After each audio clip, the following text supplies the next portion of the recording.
సాయంత్రం కృష్ణానగర్లోని ఉమాశంకర్ గార్డెన్స్ లో ప్రముఖ పౌరాణిక వేద పండితులు మంచిర్యాల వాస్తవ్యులు బ్రహ్మశ్రీ బుర్ర భాస్కర శర్మచే ఎంతో వైభవంగా జరుగుతున్న విష్ణు పురాణం ఈ రోజు 6వ రోజు సాయంత్రం సామూహిక శ్రీ విష్ణు సహస్రనామ పారాయణం అనంతరం శ్రీ విష్ణు మహాపురాణంలోని వివిధ ఘట్టాలను ఆచార్యులు బుర్ర భాస్కర శర్మ చాలా చక్కగా తనదైన శైలిలో చక్కటి ఉచ్చారణ శ్రోతల మనసులో నాటుకుపోయే విధంగా ఆచార్యులు చెప్తుంటే శ్రోతలు మంత్రముగ్ధులయ్యి వింటున్నారని సామాజిక కార్యకర్త తౌటు రామచంద్రన్ తెలిపారు. ఈ పూట శిశుపాల పూర్వ జన్మ వృత్తాంతం తరించడానికి మార్గం చెప్పిన శిశుపాలుడు ఘట్టాలను వింటూ శ్రోతలు తన్మయత్వానికి లోనయ్యారు. ప్రముఖ వ్యాఖ్యాత పంపటి రవీందర్ కార్యక్రమం యొక్క ప్రత్యేకతను వివరంగా తెలిపారు.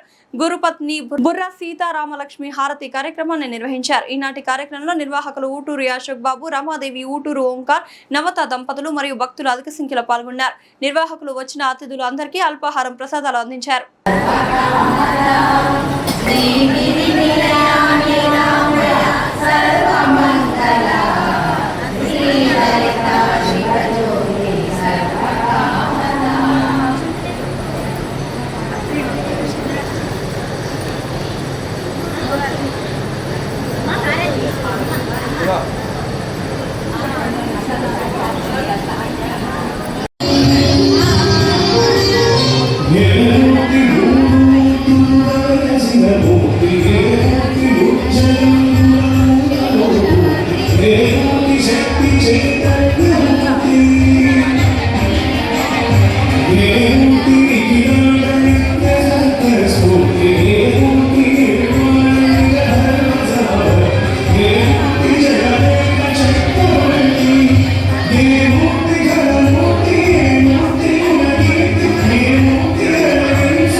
వీడియో తీస్తున్నా.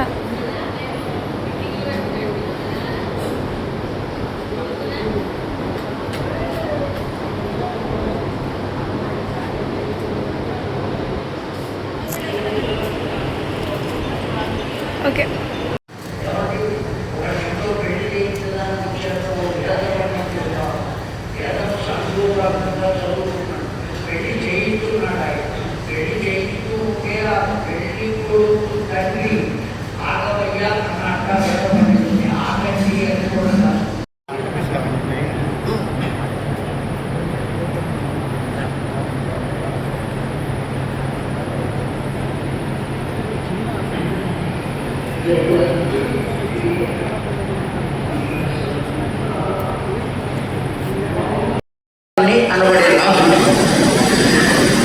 ఒక్క కొడుకు అతని పేరు సత్యవ్రతుడు. పేరుకు మాత్రమే సత్యవ్రతుడు. అతను చేసేటువంటి కర్మలన్నీ కూడా అత్యంత నికృష్టమైనటువంటి కర్మలు చేస్తున్నాడు.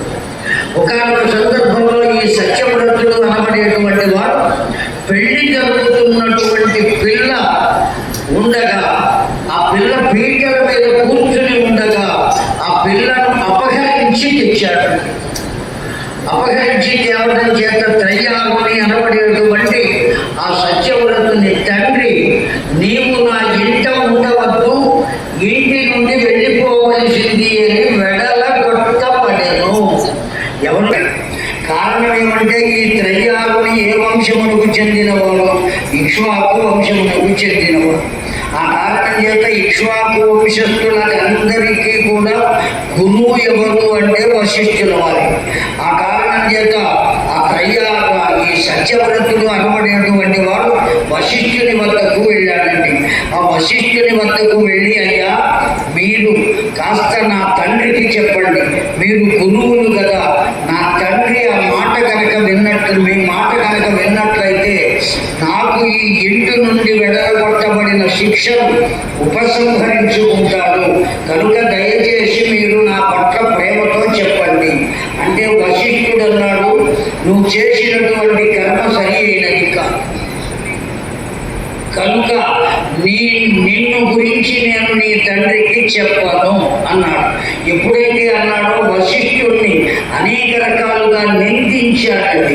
నిందించేటప్పటికీ నీ శరీరంలో 3 మేకులు దిగుతాయి గాక అని చెప్పించాడు. ఎవరు? వశిష్ఠుల 3 మేకులటండి. ఆ మేకులని ఏమంటారు అంటే శంకువులు అంటారు. ఆ మేకుల్ని, మేకులు అంటే తెలుసు కదా, గోడ కొట్టి ఏదైనా తగిలిస్తారు, వాటిని మేకులు అంటారు. ఆ మేకులు 3 అతడి శరీరంలో దిగబడినాయి. వశిష్ఠుడు ఎప్పుడైతే చెప్పాడో శంకువు అంటారు మేకులు సంస్కృతంలో. ఆ కారణం చేత 3 మేకులు దిగినాయి కనుక త్రిశంకువు అనేటువంటి పేరు వచ్చిందండి. ఊరి నుంచి వెడలగొట్టబడ్డాడా? శాపవశం చేత బ్రహ్మరాక్షసుడై తిరుగుతున్నాడు.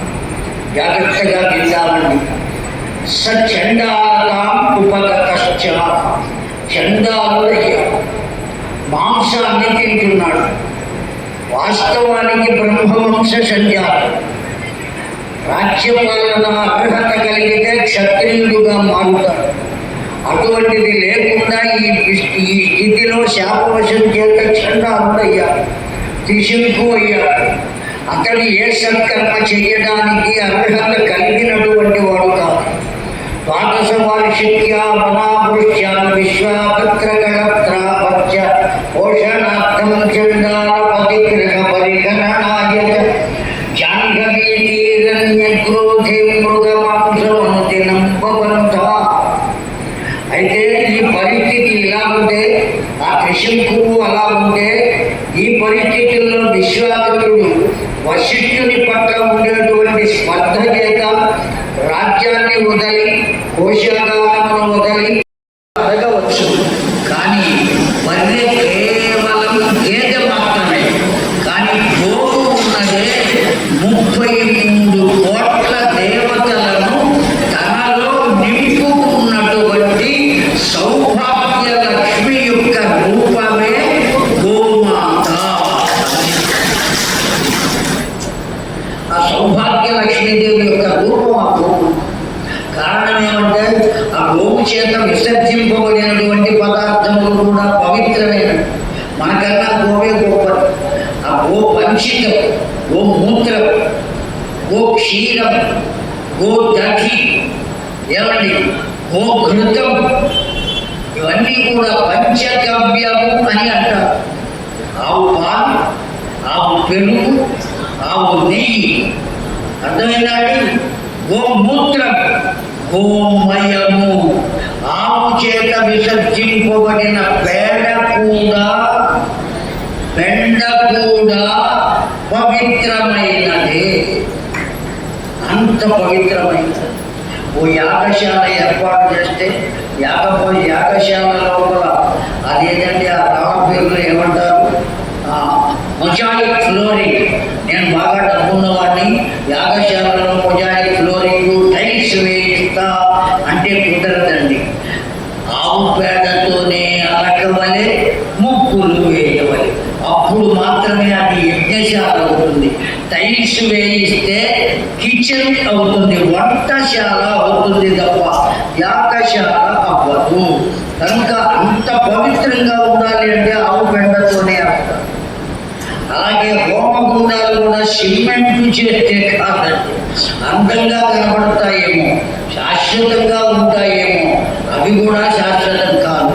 కానీ ఆవు పెండతో అలికి ముగ్గులు వేస్తేనే ఆ యాగ హోమగుండము పవిత్రంగా ఉన్నట్టు మన కంటికి కనబడుతుంది. అందంగా కనబడటం కాదు, పవిత్రత కనబడుతుంది దాంట్లో. ఒక యజ్ఞం చేయాలి అంటే ఆ యజ్ఞం చేసేటువంటి వ్యక్తి ఏం చేయాలి? పంచగవ్య ప్రాశన అని అంటారండి.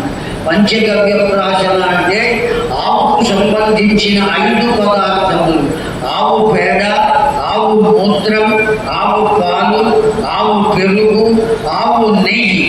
ఈ 5 కలిపి ఒక ముద్దలో ఉంచి దర్భపుల్లలు తీసుకుని వాటిని మధించి ఒక మంత్రంతో తీసుకుంటారండి. ఆ మంత్రాన్ని త్వక్ అస్థిగతై పాపై. మనం చేసినటువంటి పాపాలు ఉన్నాయే, కొన్ని పాపాలు మనల్ని వదిలిపెట్టకుండా చర్మాన్ని పట్టుకుని వెళ్ళాడుతూ ఉంటాయటండి.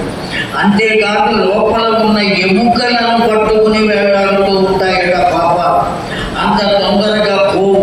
ఆ చర్మమును కానీ ఎముకలను కానీ పట్టుకుని ఉన్నటువంటి కదలకుండా ఉన్న పాపములు పోవాలి అంటే ఇదిగో ఈ 5 కలిపినటువంటి పదార్థాన్ని కనుక మనం తీర్థంగా తీసుకున్నట్లయితే ఆ పాపాలు మొత్తం పోతాయి. తపోశక్తిని చూస్తే తన యొక్క తపోశక్తి చేత లక్ష్మీదేవి ఆ ఇంట నివాసం ఉన్నదండి.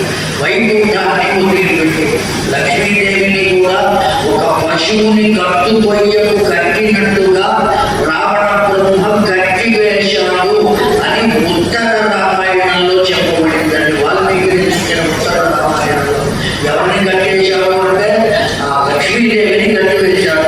లంకానగరానికి సుందరకాండలో ఆంజనేయ స్వామి వారు చెబుతారు. రామాయణ అంతర్గతమైన సుందరకాండలో లంకానగరంలో అడుగు పెడితే సాంబ్రాణి వాసన ఉంటున్నదండి. ఆ లంకానగరంలో ఏ వీధిలోకి వెళ్ళినా కనకస్తంభం తోడైన విరాజితం అని వర్ణించారు. ఆ స్తంభాలన్నీ బంగారంతో చేయబడిన స్తంభాలు, కుర్చీలన్నీ బంగారంతో చేయబడినవి, తోరణములు కట్టబడినాయంటే ప్రతి రోజు కట్టిన మామిడి తోరణములను విప్పి మళ్ళా కొత్తగా కడుతూ ఉంటారట. ఎప్పటికప్పుడు ఆ లంకానగరంలో మొత్తం అంతా కూడా పండుగ వాతావరణమే తప్ప ఎక్కడ లోపము కానీ దుఃఖము కానీ విచారము కానీ ఆ నగరంలో లేదయ్యా. ఆ నగరాన్ని ఏ విధంగా నాశనం చేయాలి అనేటువంటి ఆలోచన కలిగింది. ఒకే ఒక్క కారణం చేత నగరాన్ని నాశనం చేయవచ్చు.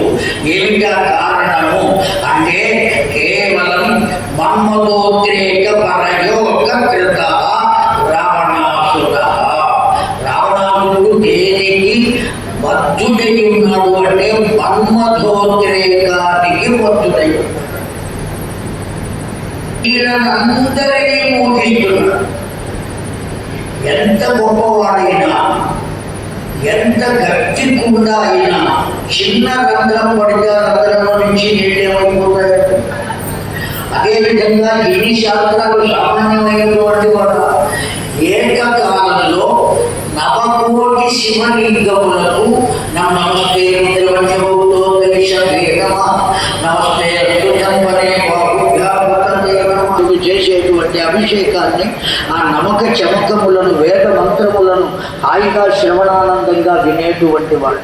ఎక్కడ చూచినా సాంబ్రాణి వాసన, ఏ దేవాలయం చూచినా దేవాలయంలో వేద నాదము ఇలా కనపడుతున్నవి.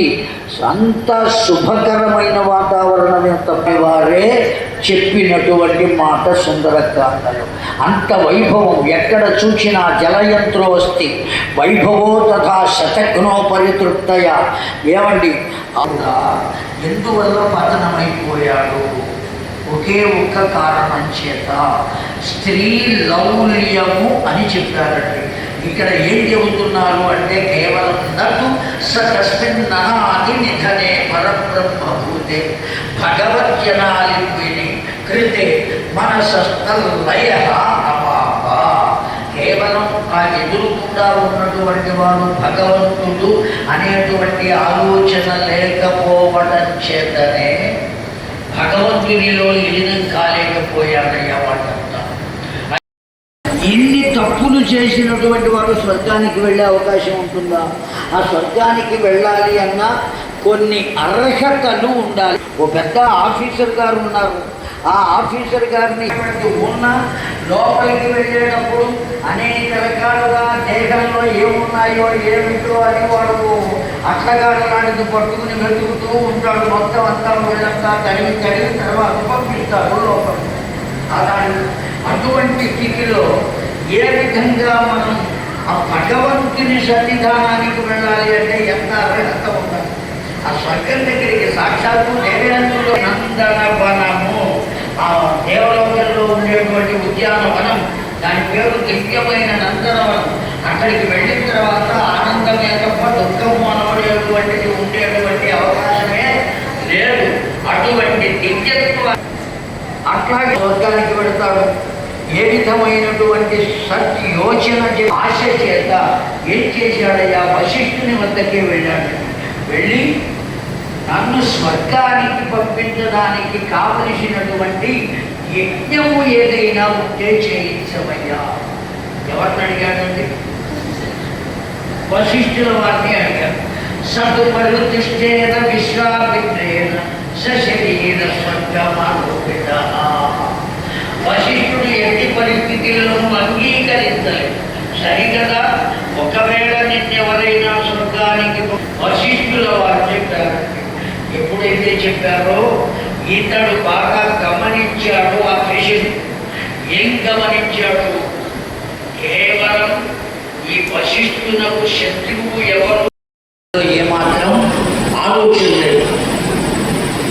అయితే ఈ రావణుడు అనబడేటువంటి వాడు ఉన్నాడే, అనరణ్యుడు, దిగ్విజయుడు, అతడి యొక్క పుత్రుడు రావణుడు. ఈ విధంగా వచ్చాడండి. వాడికి కలిగినటువంటి వాడు హర్యశ్యుడు, హర్యశ్యుని పుత్రుడు హర్యుడు. ఇట్లా ఒకరి తరువాత ఒకరు వచ్చి చిట్టెవరికి త్రయ్యారుని అనబడేటువంటి వాడు పుట్టాడు. ఆ త్రయ్యారునికి సత్యవ్రతుడు అనబడేటువంటి వాడు పుట్టాడు. ఈ సత్యవ్రతుడే త్రిశంకుడు. జాగ్రత్తగా వింటున్నారా అండి? పీత్వా పీత్వా పునఃపీత్వా అని శాస్త్రం. రోజు మంచినీళ్ళు ఇచ్చారా? ఇప్పుడు చివరి రోజుల దగ్గరకు వచ్చినాయి కనుక మంచిగా ఇచ్చారు. రేపు మొత్తం అందరికీ స్ప్రైట్. అసలు ఇక్కడ ఏ దీపములు లేకుండానే, ఏ విధమైన సూర్యచంద్రుల కాంతి లేకుండానే దివ్యమైన కాంతితో ప్రకాశిస్తున్నదే ఈ పట్టణం అంతా కూడా.